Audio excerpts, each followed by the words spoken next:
ছমাহ দিন গা নুধোৱাৰ বাবে মই বহুত বেছি ডিপ্ৰেশ্যনত পৰি গৈছিলোঁ। আজি গাটো ধুই বহুত মুক্ত যেন অনুভৱ কৰিছোঁ। গাৰ গোন্ধত মানুহ মোৰ কাষেদি যাব নোৱাৰিছিল। মানুহে ইষাৰ কথা শুনাইছিল। নমস্কাৰ, মোৰ নাম ধুন্তি গগৈ। আজি ছমাহৰ পাছত গাটো ধুই নিজকে বহুত সুখী যেন অনুভৱ কৰিছোঁ। এই ছমাহ দিনে পিন্ধা জাঙিয়াটো ধুই আজি মই মেলিছোঁ চেপি। কিমান কষ্টত ছমাহ দিন পাৰ কৰাইছোঁ একমাত্ৰ মই জানো, মোৰ দৰে প্ৰাণীসকলে জানে। ঠাণ্ডাত গা ধুব নোৱাৰোঁ, সেইবাবে ছমাহ দিন মই গাত এটোপ পানী পেলোৱা নাছিলোঁ। কিন্তু গাৰ গোন্ধ, কাপোৰ কানিৰ গোন্ধই মানুহৰ পৰা মোক আঁতৰ কৰি পেলাইছিল। এতিয়া ঠাণ্ডাৰ পৰা অলপ গৰম সোমোৱাৰ কাৰণে গাটো ধুলোঁ, কিন্তু মই গা ধুইও ডিপ্ৰেশ্যনত পৰিছোঁ। হাত-চাতবিলাক গোটেই ক্ষীণাই ডিঙি-চিঙি অৱস্থা নাইকিয়া হৈ গ'ল।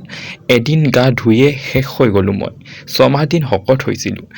ক্ষীণ বুলি মানুহে হঁহাৰ কাৰণে ছমাহ দিন গা নুধুই অকণমান গাত বডি আনিছিলোঁ, মাংস আনিছিলোঁ গালত, কিন্তু সেয়াও শেষ হৈ গ'ল।